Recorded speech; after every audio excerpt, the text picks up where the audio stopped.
He found a dying horse in the desert, but what that broken creature gave back would heal an entire town. The story begins on a blistering New Mexico morning, where a weathered rancher named Eli Turner hears a cry echoing across the empty plains. A cry that would change everything. Beneath a lone cottonwood tree lies a foal, too weak to stand, too young to die. What starts as one man's reluctant act of mercy turns into a journey of redemption, love, and a miracle that no one saw coming. The desert had its own kind of silence. Heavy, humming, endless. That morning, Eli Turner was mending a section of rusted barbed wire that ran like a scar across his dry land. The sun hadn't yet climbed high, but already the air shimmered with heat. His gloves were cracked, his hands tougher than the wood posts he drove into the dust. 3 years had passed since the accident, and every sunrise still felt like penance. A soft gust rolled across the cotton fields that hadn't bloomed in years, carrying the smell of dust and something faintly metallic, like rain that never came. Then, out of the stillness, came a sound that didn't belong. A thin, fractured whinny. Not far, not close either. It hung in the air, trembled once, and faded. Eli froze. He straightened slowly, squinting toward the ridge. He told himself it was the wind. The wind here could cry, whistle, mimic anything lonely enough. He'd heard it make dying things sound alive. But the sound came again. Fainter this time, desperate, like breath trying to crawl out of a throat too small. He let go of the fence wire and listened. His quarter horse, Dusty, lifted his head and turned one ear toward the canyon beyond the cottonwoods. Eli's stomach tightened. He didn't want to care. Not anymore. Not after losing a son to the very thing making that sound. He spat into the dust, muttered a curse meant for the ghosts that refused to leave him, and grabbed the reins. "Fine," he said to the wind. "You win." The mare beneath him started toward the canyon.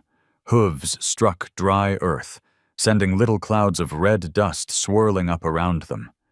The land fell away into a narrow ravine where nothing but scrub and shadows lived.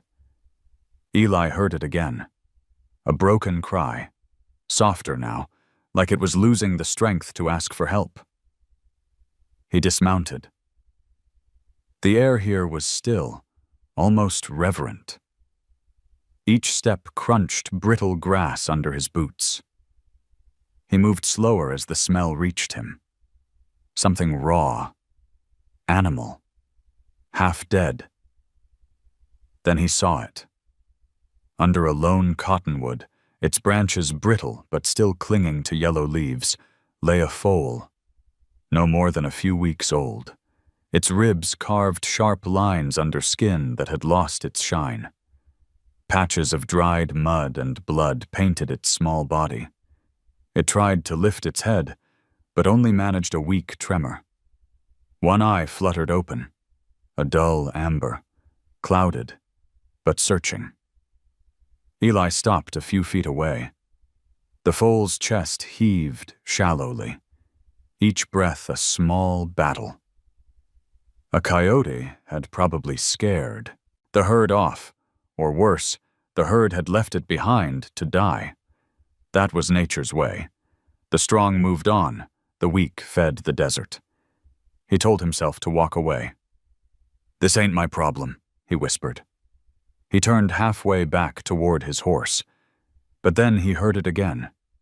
Not a cry this time, but a sound between a sigh and a plea. Something in that sound cracked the wall he'd spent 3 years building. For a heartbeat, he was back in the barn that night, his boy laughing, the horse spooked, the scream that followed. His hands shook. He shut his eyes hard, but the sound under that cottonwood pulled him back to the present. "Damn it," he muttered. "You picked the wrong man, kid." He crouched beside the foal, careful not to startle it, though it was too weak to move. The skin was hot, the breath shallow. It smelled like dust, sweat, and something fading. Eli slipped off his jacket and draped it over the small body. The foal didn't flinch. It just blinked once, slow, as if memorizing the face above it. He stayed there longer than he meant to. The world around them disappeared. Only the faint whisper of wind in the branches remained. Eli felt his pulse steady, matching the fragile rhythm of the creature's breath beneath his hand. When Dusty neighed softly from the ridge, Eli looked up toward the horizon, endless, pale, merciless. Then he looked back at the foal. "All right," he said quietly. "Let's get you out of this hell." He slid his arms under the trembling body. It was lighter than he expected. Nothing but bones and will. The foal gave a faint grunt, but didn't resist. Eli carried it to his horse, cradling it as if it might vanish if he blinked. Dusty pawed the ground, uneasy at the scent of death, but Eli steadied him. He mounted up slowly, holding the foal against his chest. The animal's head rested against his shoulder, and for a second, Eli swore he felt a heartbeat. Weak, but stubborn. He glanced back once at the cottonwood tree, swaying against the sun-bleached sky. A single leaf broke free and drifted down, spinning like a whisper that had finally found someone to listen. Eli turned his horse toward home. And as they rode through the silence, the faint sound of breathing against his neck made him realize it wasn't just the foal he was trying to save. It was himself. The ride back felt longer than any distance Eli had traveled in years. Dusty's hooves drummed a steady rhythm over the dry earth, but every few strides, the foal's shallow breaths broke it, irregular, fragile, like a song fighting to stay alive. The jacket he'd wrapped around the small creature was already soaked through with sweat and dust. The desert sun hung low but merciless, burning his neck and drying the air until even the shadows seemed to crack. When they reached the farmhouse, Eli dismounted slowly, careful not to jostle the tiny body in his arms. The place looked more abandoned than lived in, fences leaning like tired, old men, paint peeling off the porch, a windmill spinning lazily without purpose. He pushed the door of the old barn open with his shoulder. The hinges groaned in protest, a sound that echoed through the emptiness of his land. Inside, it was cooler. Dust motes floated like tiny ghosts in the slanted beams of light. Eli laid the foal down on an old wool blanket near the corner stall once used for his son's horse. The smell of hay and rusted iron filled the air, tinged with something bittersweet. Memory. He fetched a bucket of water from the well and poured some into a tin bowl, setting it beside the foal's head. It didn't move. Its eyelids fluttered once, barely. Eli frowned, running a calloused hand down its neck. The skin felt feverish. "Stay with me, kid," he muttered, unsure why he said it aloud. Maybe to remind himself that there was still someone, or something, here worth talking to. The hours stretched thin. Outside, the heat began to fade, and long shadows from the cottonwoods crept across the barn floor like black rivers. Eli sat against the wall, knees bent, eyes fixed on the tiny creature wrapped in his jacket. He could hear its labored breathing in the stillness. It sounded like someone trying not to die. He thought about leaving, about letting nature take its course. But every time he stood, something in that weak sound stopped him. It wasn't pity, it was recognition. He knew that rhythm, that stubborn will to breathe when everything hurt too much. He'd lived with it since the night he'd buried his boy. "Guess you and I are the same," he said quietly. "Too damn stubborn to quit." The foal stirred.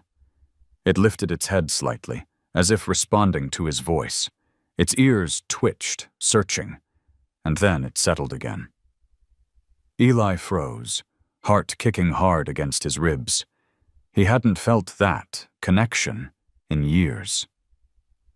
He reached for the lamp hanging near the door, struck a match, and let the warm light spill across the barn. The glow caught the foal's coat, pale beneath the grime, almost golden under the dust. Not pure gold, more like wheat left too long in the sun. A color that didn't belong to the desert, but to something softer. Eli filled a small tin cup with water and tipped a few drops against the foal's lips. It flinched, then swallowed. Just a flicker of movement, but it was enough to tighten his throat. "That's it," he whispered. "You fight. Don't you dare quit on me now." Outside, thunder rolled far off in the hills, the promise of a storm that might never reach this part of the valley. He leaned back, closing his eyes, letting the rhythmic breathing lull him into something close to peace. Sometime after midnight, he woke to the sound of the wind pushing at the barn door. The foal had shifted closer, its head resting near his boot. He could feel the warmth of it. Faint, but real. Eli sat still, afraid that any sudden motion might break the fragile spell between them. A single tear carved a clean path through the dust on his cheek. He hadn't cried since the funeral. It came without warning, like the rain that sometimes swept through and disappeared before touching the ground. He wiped it away quickly, muttering, "Damn fool thing." Then, for the first time in 3 years, he prayed. Not with words, just silence. A prayer born of exhaustion and something that might have been hope. By dawn, the first light filtered through the barn slats. The foal was still alive. Barely, but alive. Its breathing steadied into something rhythmical, almost calm. Eli stared at it, realizing he had no plan beyond this moment. No medicine. No reason to believe it would make it through another day. But the sight of that fragile chest rising and falling filled a hollow space in him he'd thought was gone forever. He stood, rolling his shoulders, and stepped outside to fetch feed and water. The morning air was cool, laced with sage and the metallic scent of dew. For a brief moment, he felt the earth breathe again. Behind him, from the barn, came a faint sound. A soft exhale, followed by a low, questioning nicker. The kind young foals make when they recognize a presence.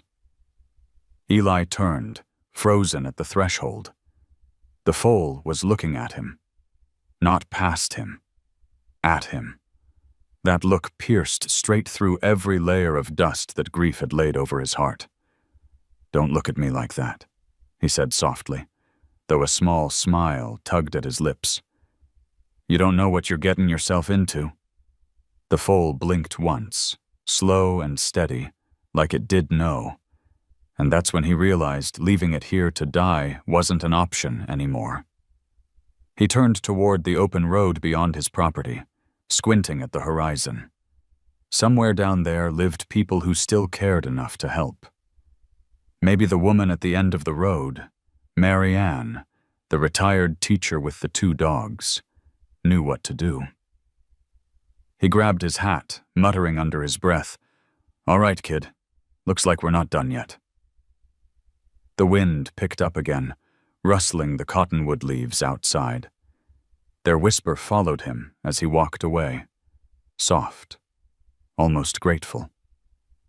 The desert was still merciless, but for the first time in years, it didn't feel empty.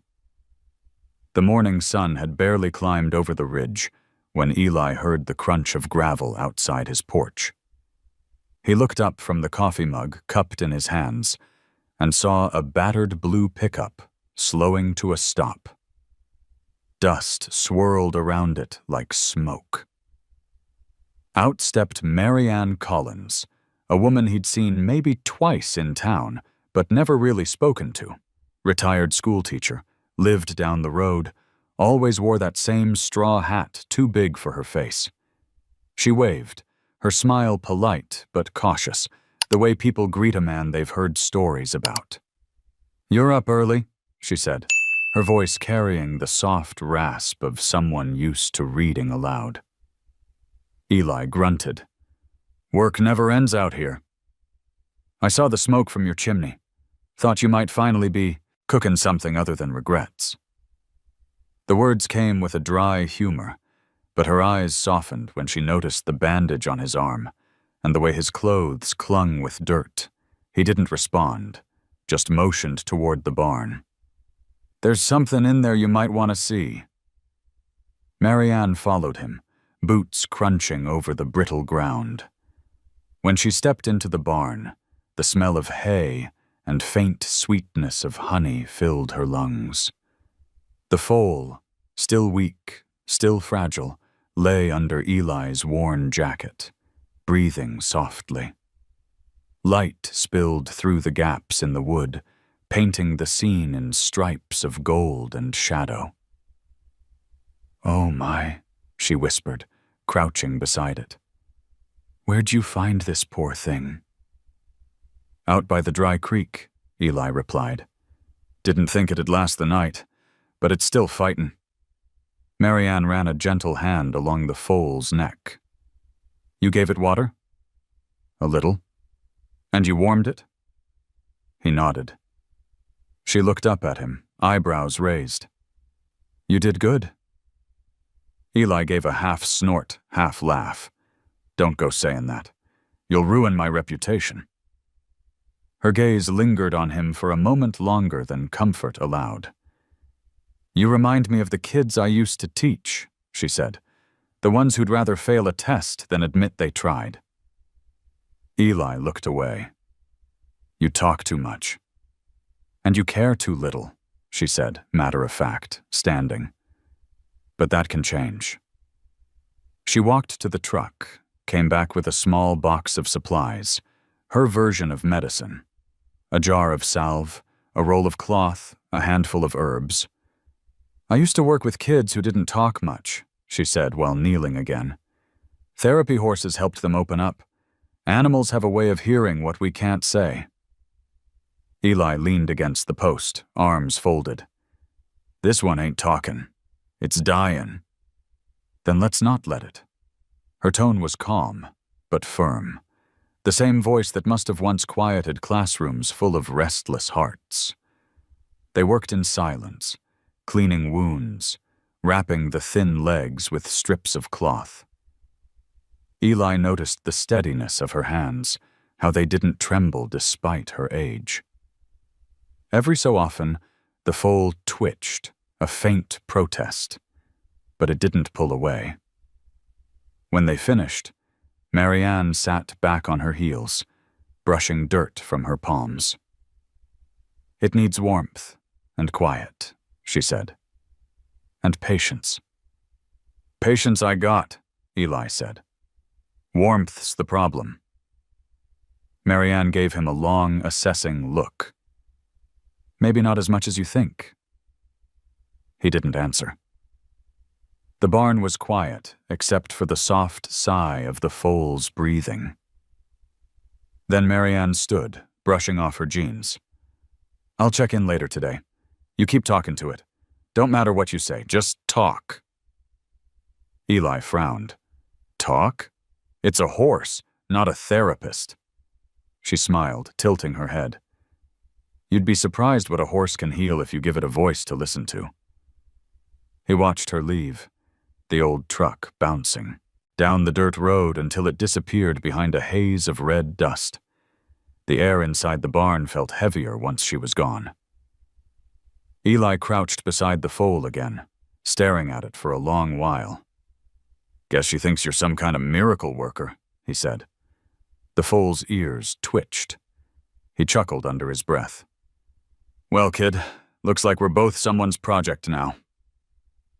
The afternoon dragged on, filled with the quiet rhythm of small, stubborn acts, refilling the water bowl, changing the blanket, brushing the foal's tangled mane.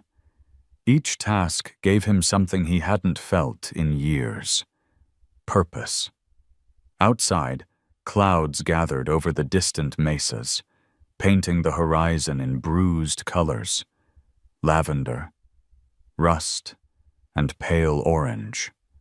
The first drops of rain in months tapped softly on the roof. Eli leaned against the stall door, listening. The foal stirred, lifted its head for the first time, and made a soft, trembling sound that wasn't pain. It was recognition.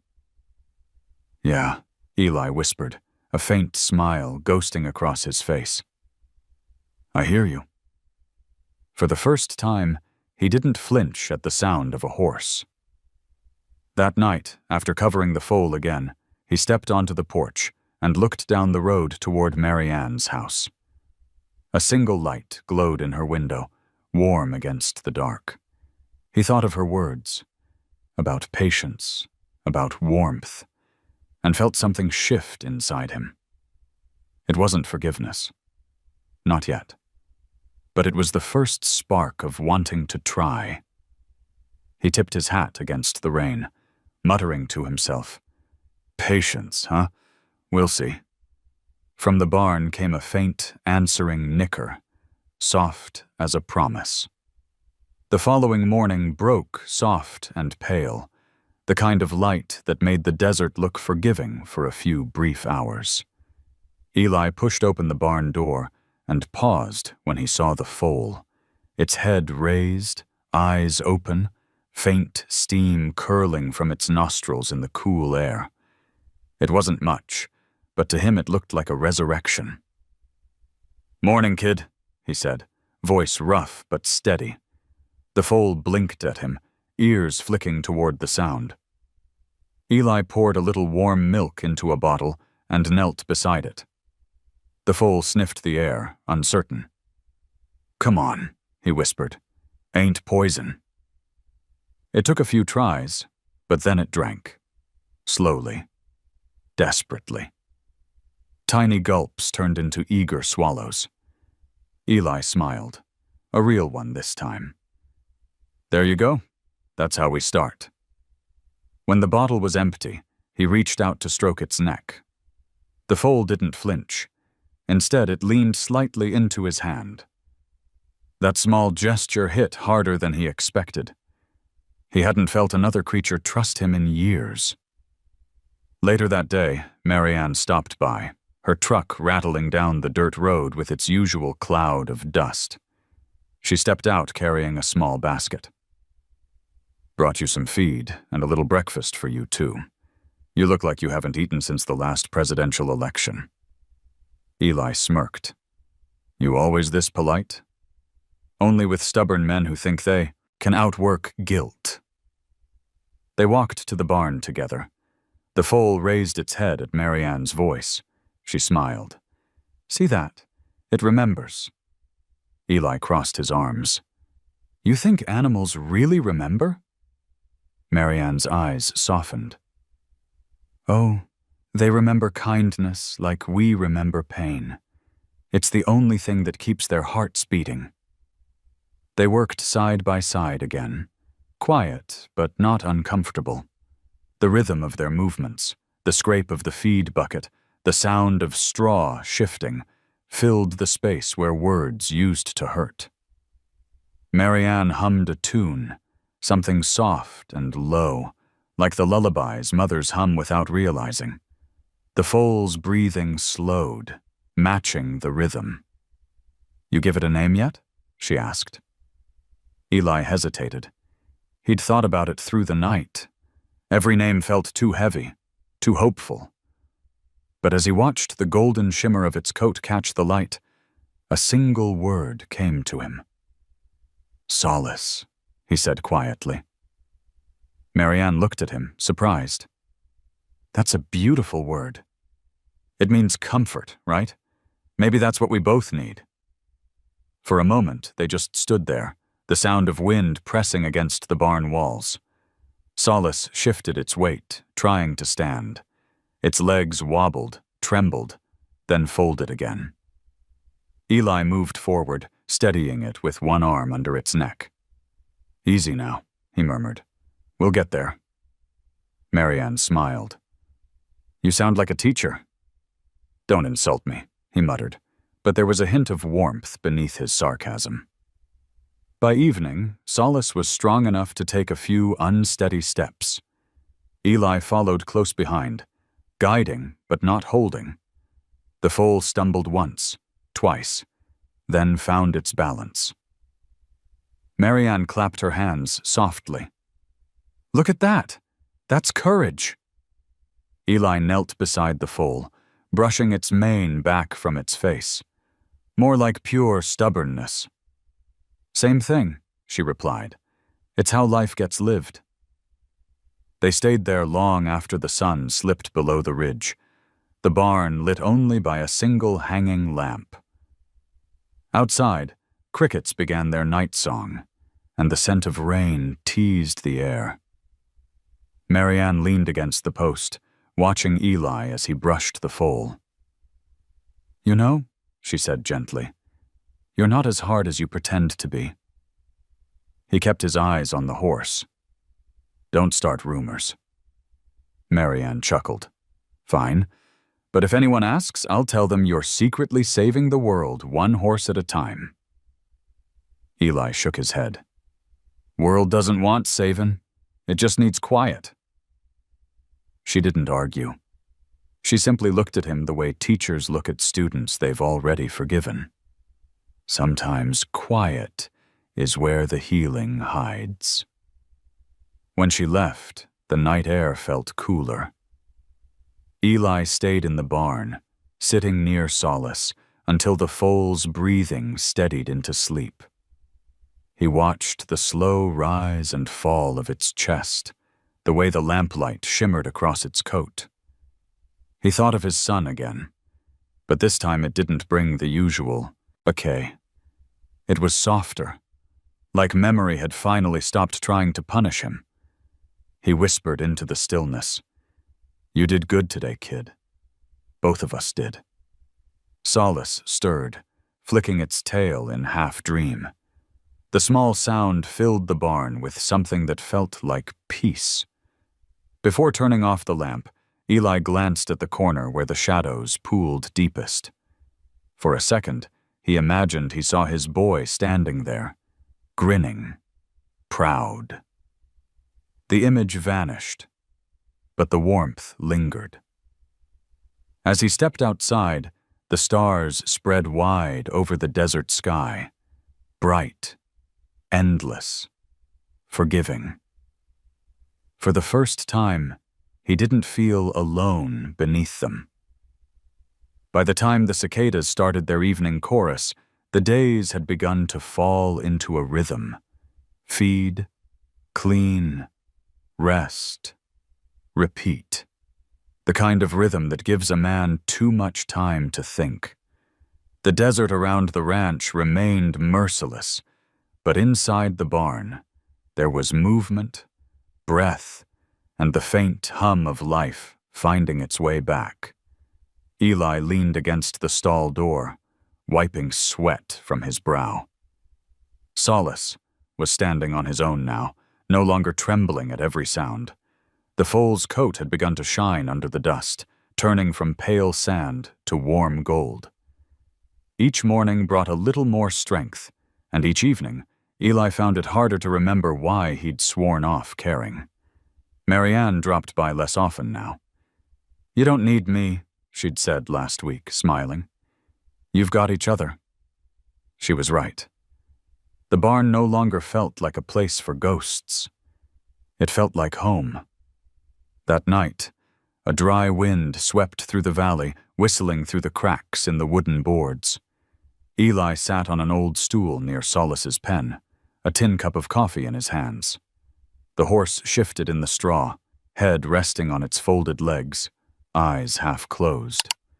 The lamp threw a soft, amber light that reached only halfway across the floor before surrendering to shadow. He spoke without thinking. "You ever wonder why we keep going, kid?" Solace flicked an ear, the motion small but attentive. "I used to think strength meant never looking back. Keep moving no matter what. But that's a lie."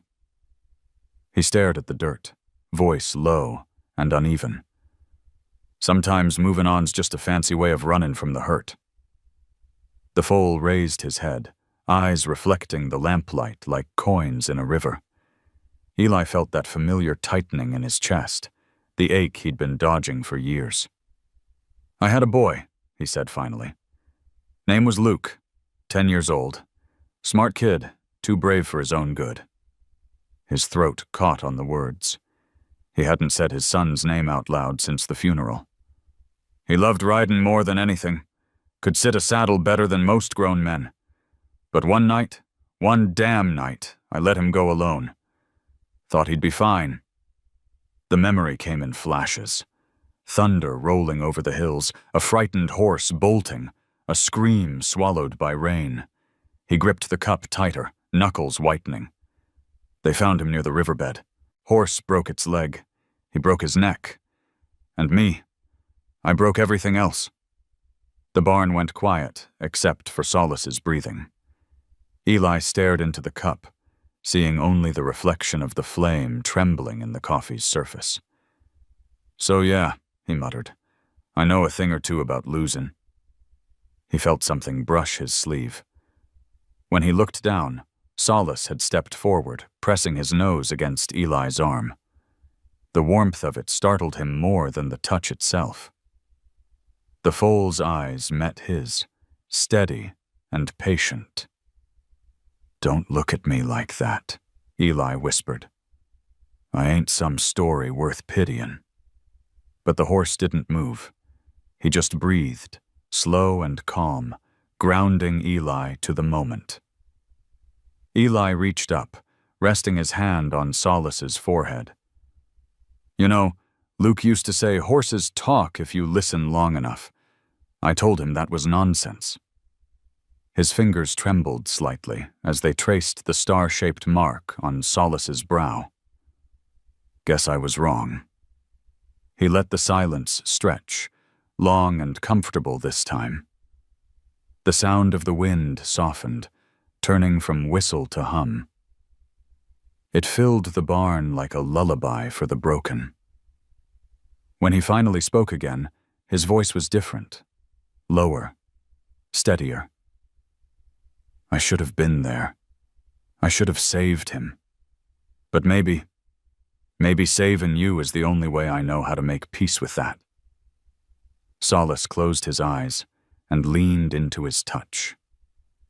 That simple act, quiet, wordless, felt like forgiveness. Not from the boy he'd lost, but from the world itself. Hours passed unnoticed.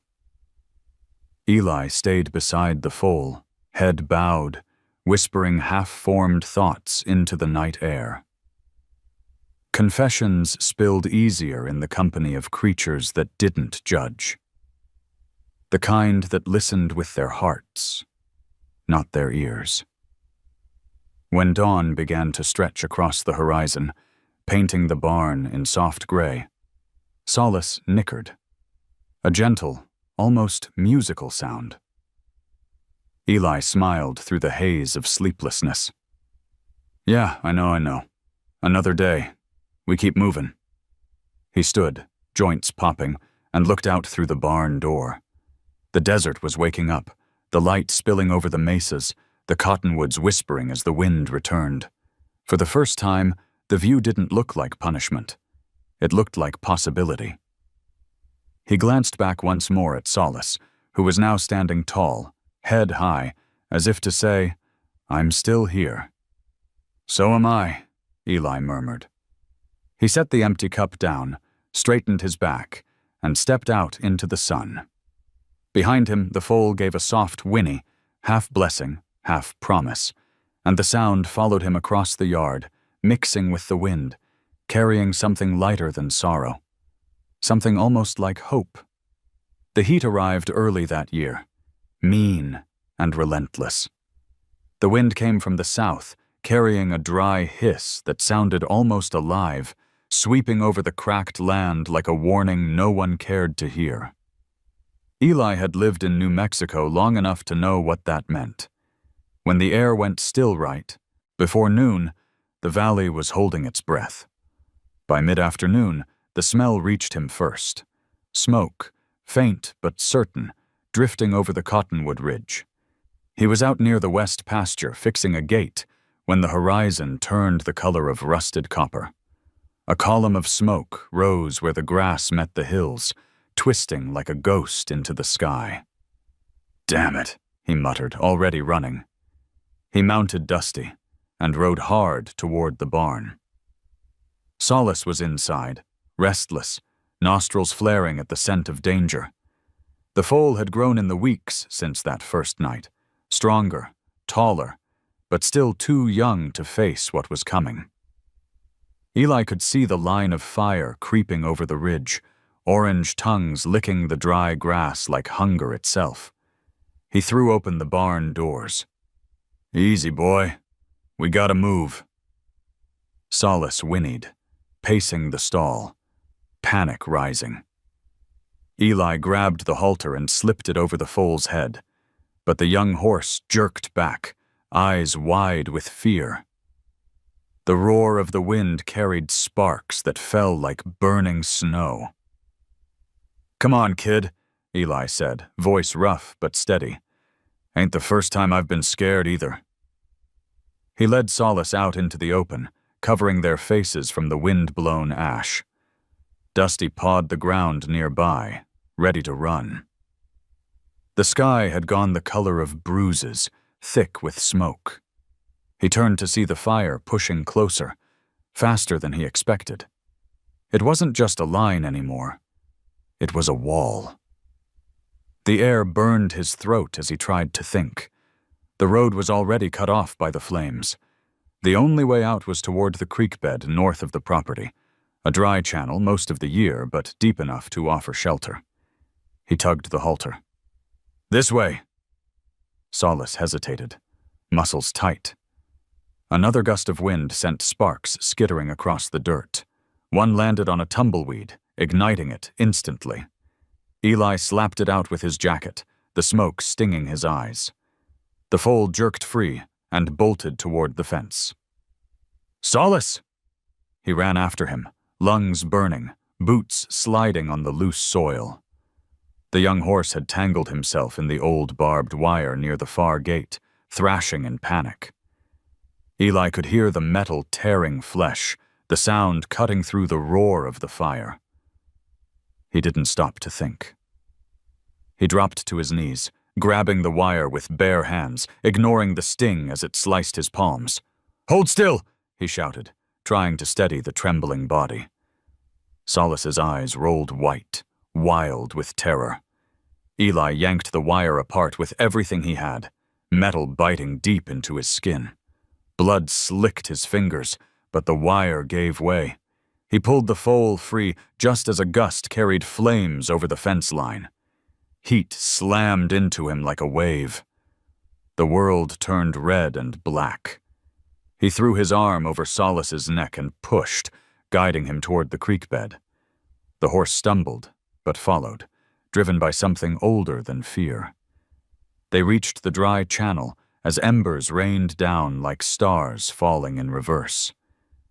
Eli collapsed, beside him, both coughing, gasping for air that didn't burn. For a moment, all he could do was listen. The roar of the fire above them, the pounding of his own heart, and the rapid, desperate breathing of the creature beside him. He looked over at Solace. The foal was lying on his side, chest heaving. Eli crawled closer, pressing his forehead against the animal's neck. The heat of its skin was proof of life. "You're all right," he whispered, voice cracking. "We made it." He didn't know how long they stayed there. Maybe minutes, maybe hours. Time had melted into the sound of burning trees and the occasional pop of a fence post giving way. When the first drops of rain came, they hissed against the cooling earth, each one a miracle. Eli tilted his head up, letting the water mix with the soot on his face. When it was over, when the fire had finally moved on, he led Solace back through the smoldering remains of what had been his land. The cottonwoods were black skeletons, their branches reaching toward a sky streaked with gray smoke. The barn's roof had caught, but hadn't fallen. Half of it still stood, defiant. He tied Solace to a post, hands shaking, and sank to the ground. His palms were raw, streaked with blood and ash. The foal leaned close, resting his head on Eli's shoulder. The weight of that simple gesture undid him. He laughed once, low and broken. "You're something else, kid." Solace blew a breath through his nostrils, the sound soft against the fading crackle of fire. Eli looked around. The wreckage, the scorched earth, the blackened windmill, and felt something strange. Not despair, not even relief. Just an overwhelming awareness of being alive. He tilted his head back, watching the smoke drift upward, curling into the endless sky. "Guess we both got a few scars now," he said softly. "But hell, scars just mean you fought back." The rain fell harder, washing the blood and ash from his hands, tracing red lines down to the dirt. Solace stood beside him, steady and unafraid now, as if the worst had already passed. Eli smiled through the ache in his body. "We're still here," he whispered. "And that's enough." In the distance, thunder rolled again. Not angry this time, but full and deep, like applause from the heavens. The fire had taken more than wood and grass. It had stripped the land bare, like a wound left open to the air. For days, the ranch smelled of smoke and wet ash. The rain that followed the blaze didn't stop for nearly 48 hours, turning the red earth into rivers of mud. But Eli didn't complain. Every drop was a reminder that they'd survived. He moved slowly through the wreckage, his hands bandaged, his skin burned in places where the wire had cut deep. Dusty grazed near what was left of the fence line, tail swatting lazily at flies. And beside the barn, under the sagging roof, stood Solace. Mud-spattered, thin, but alive.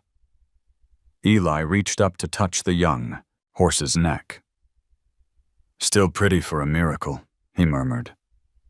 Solace turned his head, pressing a warm nose into Eli's shoulder, as if to reassure him that the world hadn't ended after all.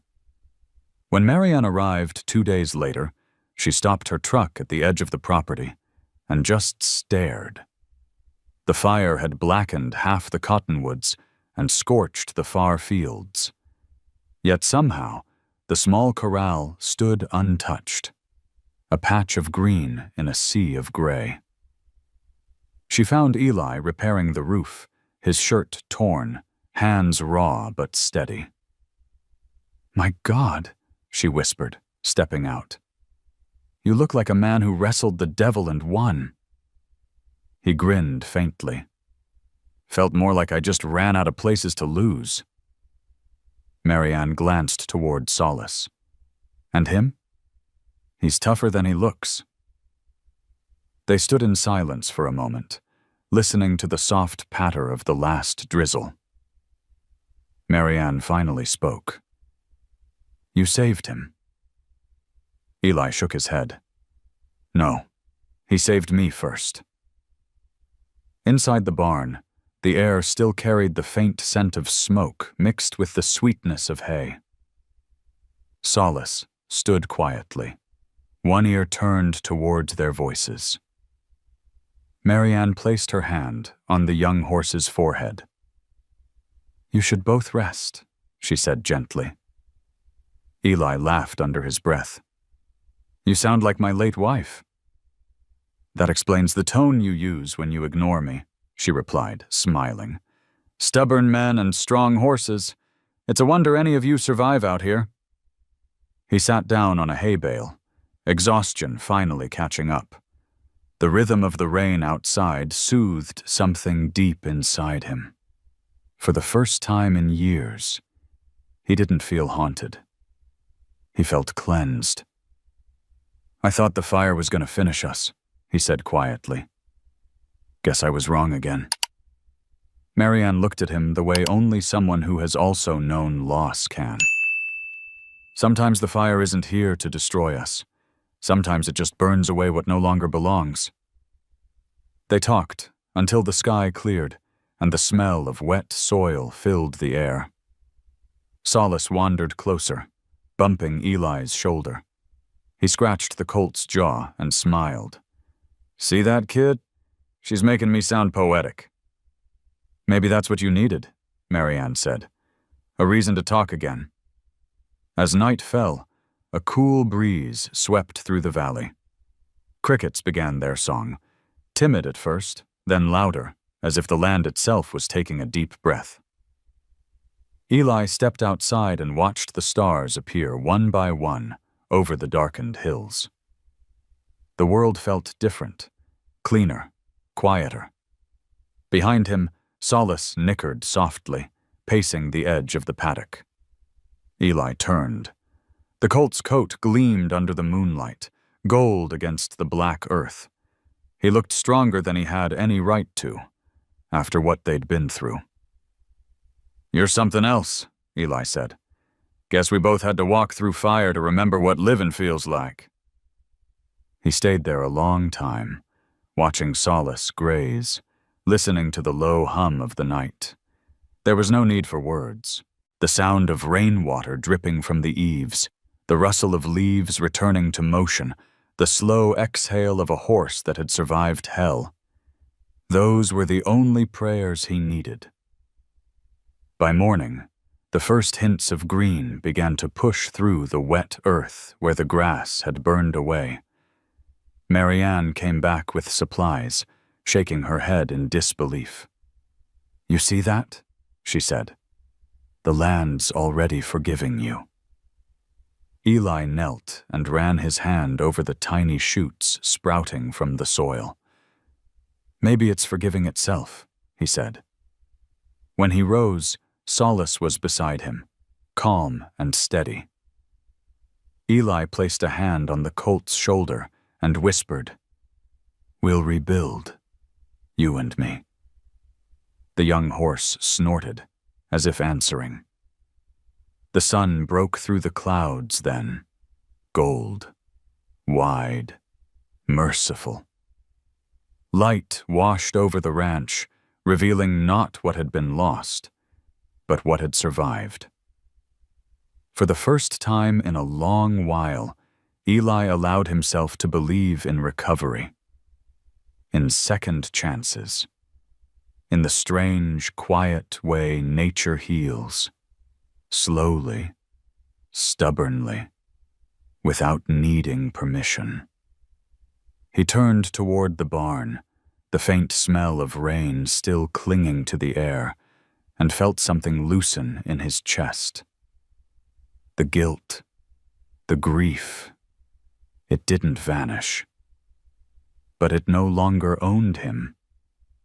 As Solace followed him through the open doorway, Eli looked up at the sky and said softly, "Thank you."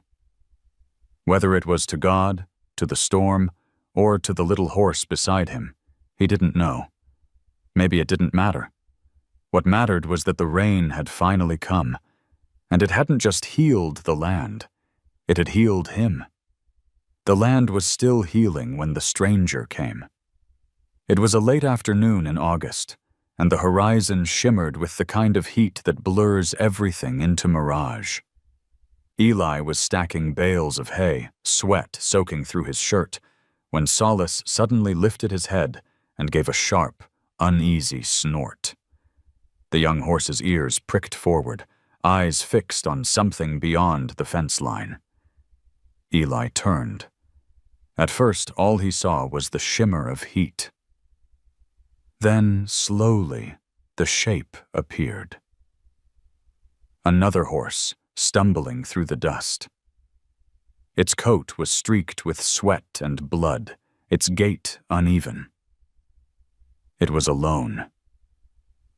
"Easy there," Eli muttered, setting the hay hook aside.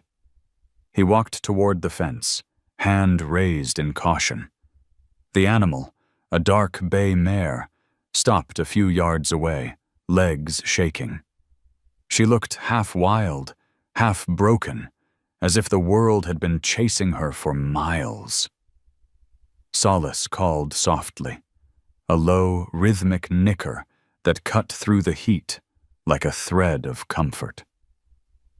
The mare turned her head, answering with a weak breath. Eli watched, stunned. He'd seen horses communicate before, but this was something else. A silent exchange, ancient and immediate. He opened the gate and approached slowly. "You're a long way from home," he said. "Let's get you water." The mare didn't move until Solace stepped forward, brushing his nose against the fence. Then, as if given permission, she limped inside. Eli grabbed a bucket, filled it at the trough, and set it down. She drank greedily, each swallow shaking through her entire body. When she was done, Eli ran his hand along her flank, feeling the ridges of bone beneath the skin. There was a crude brand on her hip, faded, unreadable. "Somebody lost you," he murmured, "or threw you away." He cleaned her wounds as best he could, using the same gentleness Marianne had once shown him. Solace stood nearby the whole time, watching, occasionally nudging the mare's shoulder as if reassuring her.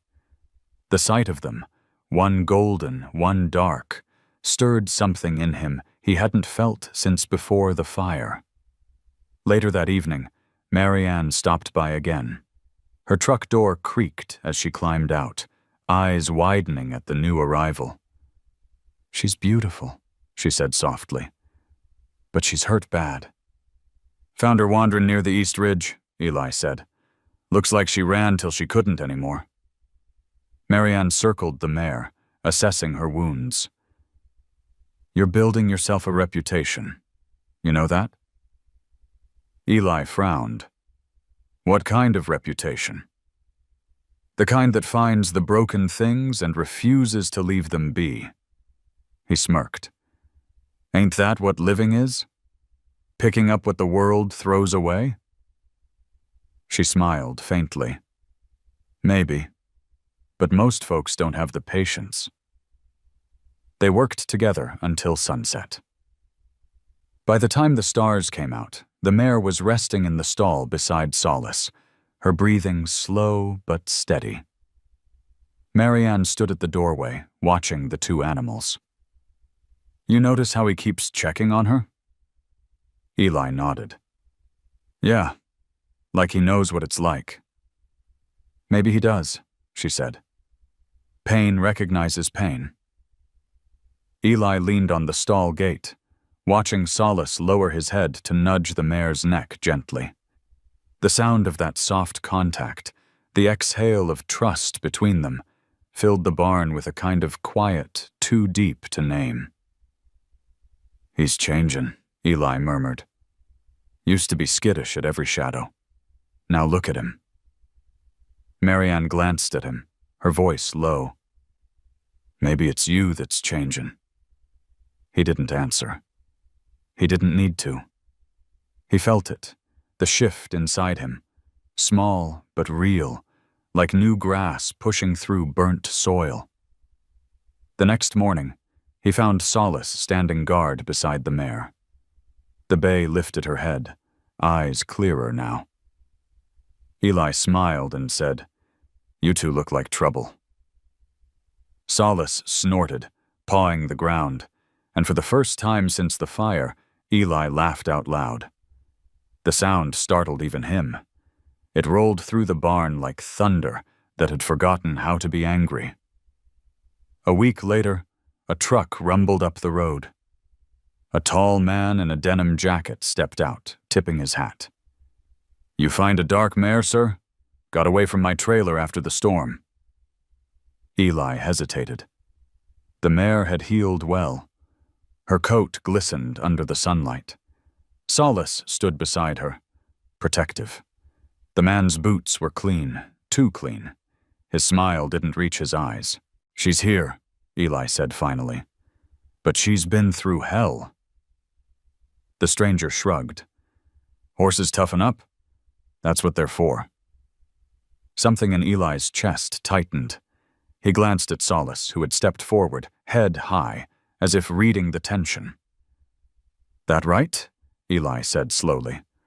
"I reckon some of us don't heal so easy." The man extended his hand, impatient. "I'll take her now." Eli's jaw clenched. For a moment, the only sound was the wind brushing through the dry grass. Then he said, "You'll take her when she's ready. Not before." The man glared. "She's my property." "Then treat her like she's worth something," Eli replied quietly. "Otherwise, I suggest you keep driving."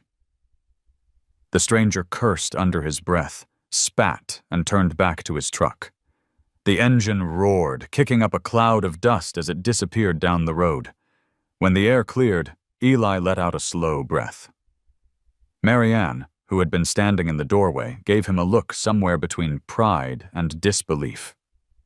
"You could have started a fight."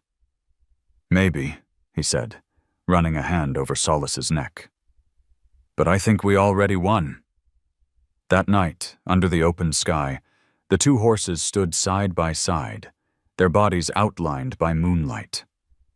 The bay mare's coat gleamed dark as river rock. Solace's was gold again, pure and bright. Together they looked like a single promise stitched across the desert. Proof that kindness could outlast cruelty. Eli sat on the porch until dawn, coffee cooling in his hands. He watched them from a distance, their silhouettes moving slowly through the pale light. The ranch was quiet now, healed in ways he hadn't thought possible. He took a deep breath, letting the scent of rain and new grass fill his lungs. "Not bad, kid," he said softly. "Not bad at all." And in the faint morning breeze, he could have sworn he heard a sound, Solace's soft whinny echoing across the open field, answering him. By early September, the land had started to forgive itself. Patches of green crawled stubbornly across the charred hillsides, and wildflowers, tiny, defiant bursts of color, sprang up where fire had once claimed everything. The ranch no longer smelled of smoke. It smelled of rain-soaked cedar and warm soil, like a promise being kept. Eli stood at the fence line one morning, watching Solace and the bay mare graze side by side. Their coats shone beneath the new sun, gold and mahogany against the pale sand. It still amazed him how quickly life could return when given a little mercy. He'd rebuilt the barn with his own hands, each hammer strike erasing some small part of the man he used to be. Marianne had been coming by more often, bringing extra feed and stories about town gossip. She claimed she was checking on the horses, but Eli knew better. She liked the quiet here, the kind that didn't need filling. "You ever think about opening this place up?" she asked one afternoon, while mending a broken gate latch. "Make it something more than a ranch, maybe a sanctuary." Eli laughed, the sound low and honest. You think folks are lining up to drop off their problems here? Marianne smiled. They might, if they knew how much good it does. He considered that for a long moment. The idea felt strange, but not impossible. Since the fire, people had started stopping by. Neighbors, drifters, even kids from the nearby reservation, drawn by stories of the horse that survived the flames. Someone had called Solace a symbol of hope. Eli didn't know how to handle that. He wasn't sure he believed in symbols, but he believed in second chances. That evening, he walked out to the pasture as the sun dipped low, casting the valley in copper light. Solace lifted his head and trotted over, the easy confidence of a creature that knew it belonged. Eli scratched behind his ear. "You've got fans now," he said. "Not bad for a kid who almost didn't make it." Solace nickered softly, brushing his muzzle against Eli's arm. It was a small thing, that gesture, but it carried the weight of every word Eli could never say. Over the next few weeks, word spread. The first to arrive was a teenage girl named Rosa, quiet and withdrawn. Her mother had heard about Eli through Marianne and asked if she could spend time around the horses. Rosa had lost her father in a highway accident and hadn't spoken much since. Eli didn't know what to say to a child carrying that kind of silence, so he didn't try to fix it. He just let her sit near Solace, brush his coat, and exist in the calm. After a few visits, Rosa smiled for the first time. Eli saw it. Small, fragile, real. When she left that day, he leaned against the fence and whispered to Solace, "Guess you're still in the healin' business, huh?" Marianne grinned when she heard. "Told you, Eli. You've got something special here. It's not just a ranch. It's a place that remembers how to breathe." He shrugged, but the idea rooted itself in his mind. Maybe it wasn't about rebuilding what he'd lost. Maybe it was about giving others a place to find what they'd forgotten. By mid-autumn, the Solace Sanctuary sign hung at the entrance, hand-carved by Eli, the letters simple and unpolished.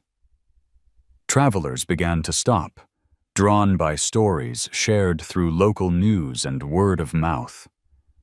Volunteers came to help plant grass and mend fences. For the first time in a decade, laughter echoed across the property. One afternoon, Marianne brought a camera crew from a small news outlet. "Don't glare at them," she warned. "They're here to tell your story." "My story's got too many ghosts," he said, wiping his hands on a rag. "Maybe that's why people need to hear it." The reporter, a young woman with a soft voice, asked him what inspired the sanctuary. Eli hesitated before answering. "I guess I just got tired of watching things die. Figured maybe helping one thing live might even the score." When the segment aired that week, donations came in from across the state. Horse feed, blankets, even letters, handwritten notes from strangers who said his story made them believe in kindness again. Eli didn't know what to do with that kind of gratitude. He'd never asked for it. But as the weeks passed, he began to see what Marianne meant. The place wasn't just about rescuing animals. It was about rescuing people, too. The ones who came here were all carrying something heavy, something they didn't talk about. And somehow, standing beside a horse that had survived the fire made them feel lighter. One evening, as the sun melted into gold, Eli found Rosa sitting by the fence again. Solace stood beside her, his muzzle resting against her shoulder. She was humming, a quiet, tuneless melody, but her voice was steady. When she saw Eli, she smiled and said, "He listens." Eli nodded. "Yeah, he's good at that." That night, after everyone had gone, he sat outside with Marianne, watching the stars climb the sky. "You were right," he said. This place needed to be more than mine. Marianne sipped her coffee, eyes reflecting starlight. Told you, she said softly. You build something out of love, it stops belonging just to you. Eli looked out toward the pasture where Solace stood, the mare sleeping beside him. Fireflies blinked across the grass, faint glimmers of light returning to a world that had once burned. He smiled. Guess we're all learning how to live again. The wind picked up gently, carrying the scent of sage and rain over the valley. Somewhere in the distance, an owl called. A low, solemn note that felt more like a benediction than a sound. And in that moment, Eli realized the light that had come back wasn't just in the sky or the land. It was inside him, too. The first frost arrived quietly, wrapping the valley in silver. Mornings at Solace Sanctuary began before sunrise, when the world was still half asleep, and the sky blushed faintly over the mountains. Eli had come to love that stillness. The crisp air, the sound of horses breathing, the creak of the barn door opening like a prayer. It was the kind of peace he'd once thought didn't exist anymore. But lately, Solace had been restless. At first, Eli didn't notice. The young stallion still followed him to the fence line, still nuzzled at his coat pockets for treats.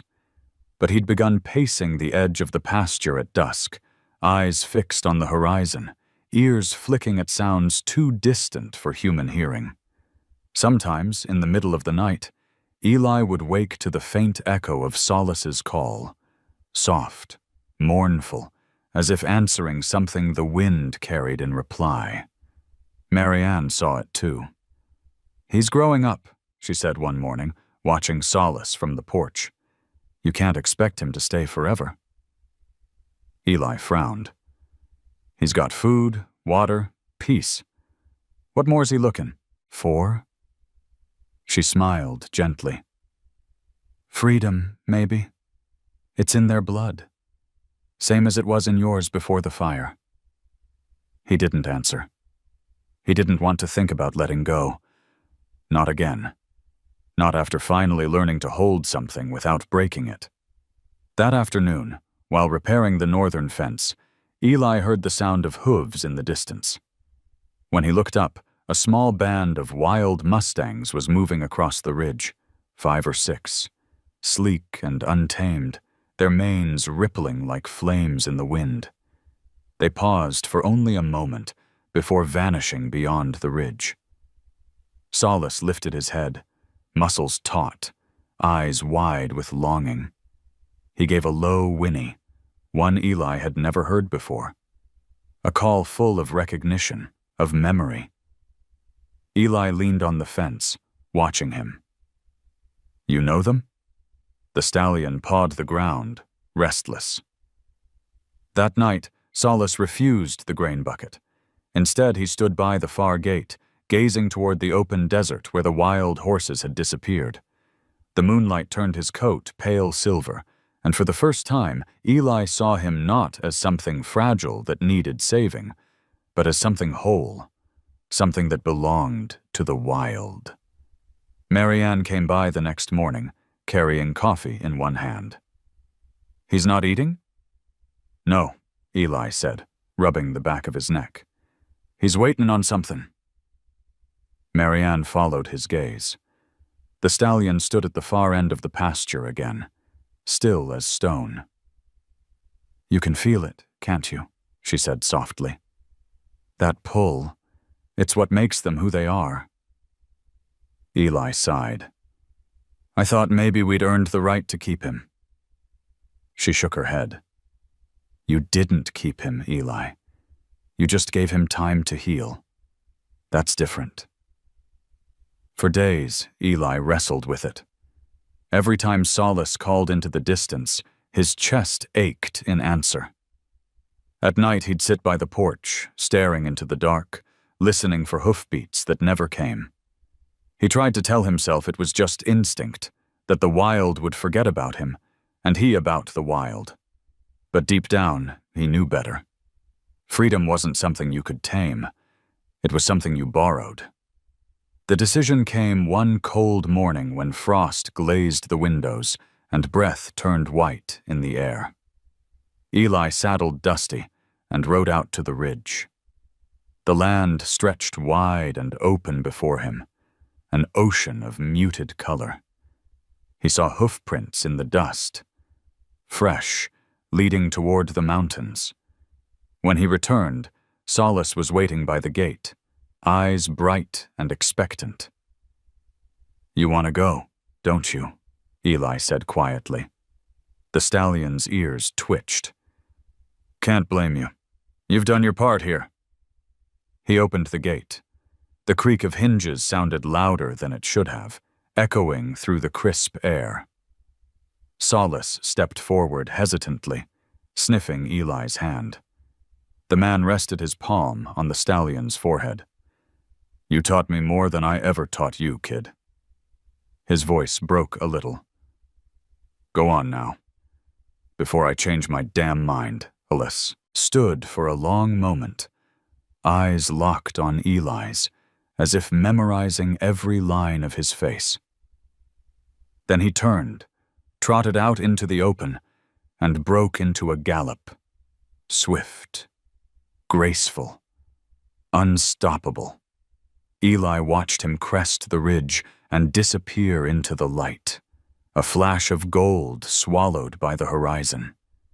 The silence that followed was immense. He felt it in his bones, the way the earth feels rain before it falls. Marianne found him later, sitting on the fence, hat pulled low against the sun. "You let him go," she said softly. Eli nodded. "Didn't have a choice. He wasn't mine to keep." She looked out toward the hills. "You think he'll come back?" He smiled faintly. "Maybe. But if he doesn't, that's okay. I think part of him's still here anyway." That night, as the wind moved through the valley, Eli could have sworn he heard something. Distant hoofbeats, faint and rhythmic, like a heartbeat carried on the air. He stood on the porch, eyes closed, letting the sound wash over him. "Run free, Solace," he whispered. "You earned it." And for the first time since his son's death, the word goodbye didn't feel like losing. It felt like letting life breathe again. Winter came quietly that year. The mornings were cold enough to frost the troughs, and the air carried that brittle stillness that only arrives after something, or someone, has gone. The pastures were empty now, at least of the one creature whose absence mattered most. Yet every dawn, Eli still found himself standing by the open gate, coffee steaming in his hand, eyes fixed on the far ridge where Solace had vanished. He told himself it was habit, but deep down, it was hope. The ranch carried on. The sanctuary had grown into something real. A handful of volunteers came on weekends, and the local paper had even called it a place where broken things learned to breathe again. Horses came and went. Kids came too, some silent, some angry, all a little lost. And somehow, they always left lighter. Eli had become the man they trusted, though he never quite understood how. He didn't preach. He just listened. Still, nights were hardest. When the wind swept through the cottonwoods, their whispering branches made a sound like distant hoofbeats. Some nights he'd imagined Solace among the wild herd, running under the moon, free, safe, whole.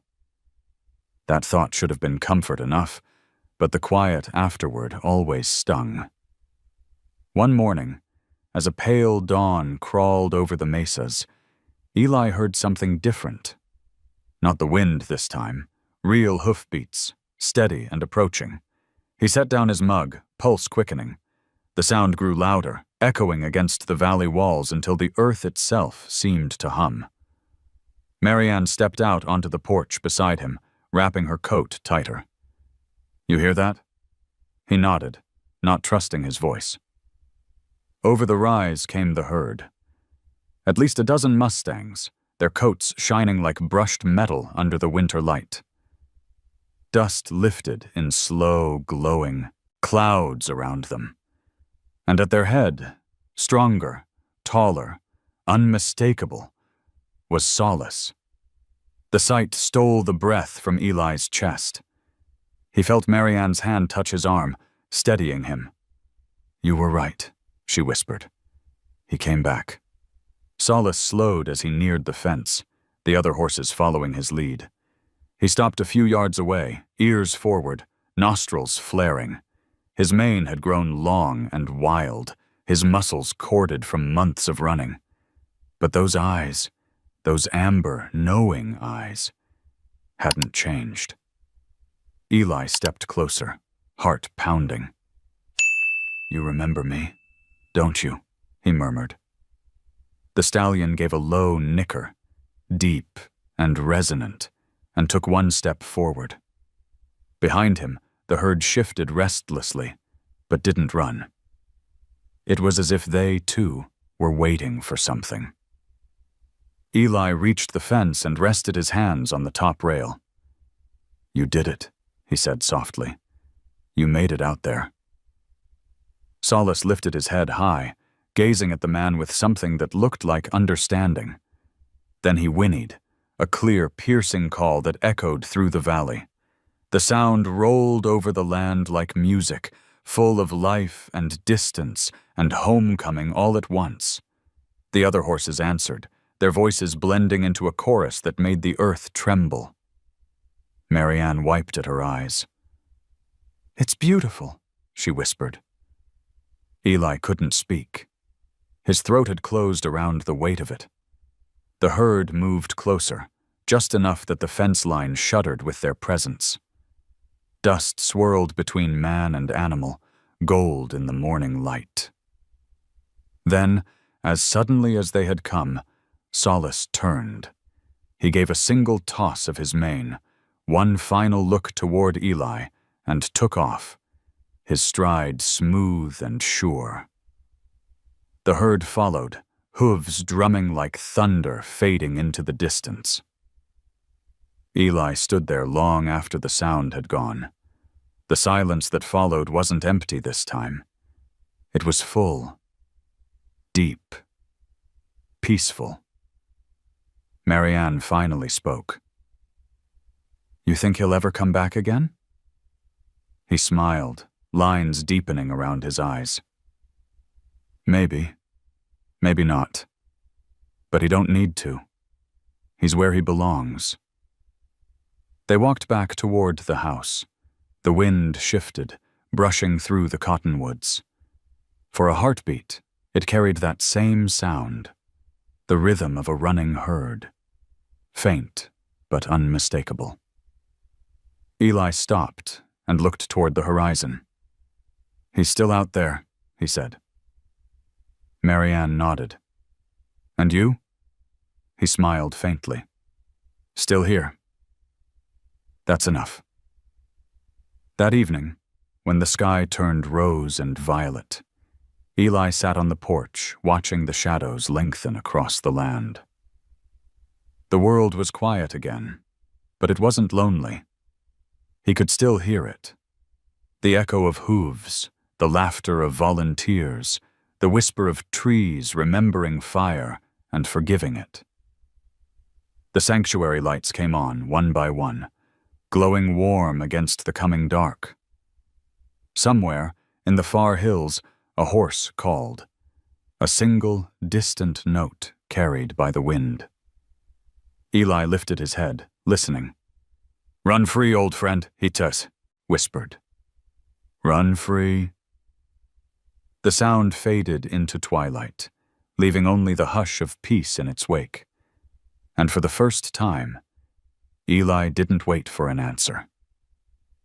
The next spring arrived softer than any Eli could remember. The valley that once burned black was now alive with color, lupine and Indian paintbrush stretching like a quilt over the hills. The air carried a sweetness he'd almost forgotten, a mix of earth and renewal. At sunrise, the light came in gold and gentle, and the cottonwoods shimmered like they were whispering secrets to the wind. 3 years had passed since Solace first wandered into his life. The ranch, now proudly known across the state as Solace Sanctuary, had grown from a quiet refuge into something living, breathing, unstoppable. Children came from towns miles away, families from cities that only knew concrete and glass. They came to watch, to listen, and to heal. Eli never thought of himself as a teacher. Yet somehow people found comfort in the way he moved among the horses, unhurried, grounded, patient. His words were few, but his silences spoke volumes. There was a calm around him that hadn't been there before, the kind that comes only after you've been broken, burned, and still found a way to rise. That morning, he was standing by the new paddock gate, mug of coffee steaming in his hand, when he heard laughter drift from the barn. A group of kids were helping brush the rescue horses, each one once starved, beaten, or forgotten, now shimmering in the sun. Marianne stood nearby, supervising with her usual easy grace, her straw hat tilted just enough to shade the lines of her smile. "You gonna keep hiding out here, or you gonna come say hello?" she called, her voice teasing. Eli chuckled. "They don't need me. They've got you." She walked over, resting her elbows on the fence beside him. "You know, the mayor's been talking about declaring this place a community landmark." He raised an eyebrow. "I ain't much for plaques." Marianne smiled. "It's not about the plaque. It's about the reminder that what started here came from something real." He didn't answer. His gaze drifted toward the horizon, where the hills rolled in soft layers. Somewhere beyond those ridges, he knew, the wild herd still roamed. Sometimes, when the wind came from the north, he swore he could hear their hoofbeats, distant but steady, like a pulse that refused to fade. As the day warmed, Eli joined the children in the corral. Rosa, the quiet girl who'd once barely spoken, now led one of the younger foals by the halter, her laugh bright and unguarded. She looked up as he approached. "Mr. Turner, did you really rescue all these horses?" He smiled. "No, ma'am. They rescued me." The children giggled, not entirely understanding, but sensing the truth behind his words. He crouched to adjust the strap on the foal's halter, his fingers moving with the ease of long practice. "You see, sometimes what's broken ain't meant to be thrown away. It's meant to teach you how to care." Marianne watched from a distance, her heart full. She'd seen Eli change in ways that words couldn't capture. His laughter deeper, his shoulders lighter. The ranch had healed him just as much as it had the animals. That evening, after everyone left, Eli sat on the porch as twilight settled over the valley. The air buzzed with crickets, and the last streaks of pink and orange melted into indigo. A soft breeze moved through the cottonwoods, carrying that familiar whisper, the one that had followed him since the day he found solace beneath a dying tree. He closed his eyes, listening. The sound came again. Not just the wind this time, but something deeper. The faint echo of hooves across open land, rhythmic and sure. His chest tightened, not with sadness, but with gratitude. "Still out there, aren't you?" he said quietly. "Leading your own kind. You always were meant for more." He thought of his son then, Luke's laughter, the way he'd loved the wind in his hair, the way he'd believed horses could feel human hearts. "You'd have liked him," Eli whispered. "He taught your old man how to breathe again." A tear slipped down his cheek, unhidden, unashamed. The cottonwoods rustled louder, as if answering. Marianne stepped out onto the porch, wrapping a shawl around her shoulders. "Talking to ghosts again?" she asked softly. He smiled without turning. "No, just listening to them." She joined him, sitting in the chair beside his. The two of them sat in silence, watching the stars emerge. Across the dark fields, the sanctuary lights glowed warm, small lanterns of gold against the night, each one a story of something saved. After a long while, Marianne spoke. "Do you ever miss it? The life you had before all this?" Eli shook his head. "I miss the people, but not the silence that used to live inside me. This place, it gave me something back I didn't think I deserved." Marianne reached over and rested her hand on his. "You did deserve it, Eli. You just needed to remember." He nodded, his eyes on the horizon.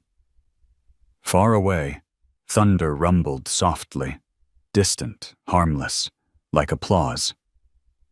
As the night deepened, the whisper of wind through the trees began to sound like a song, a quiet hymn of gratitude and grace. The kind of sound that reminded a man how to live gently, how to let go, how to love without holding too tight. Eli took a deep breath, the scent of sage and earth filling his lungs. "Funny thing," he said. "I thought saving that horse was the best thing I ever did."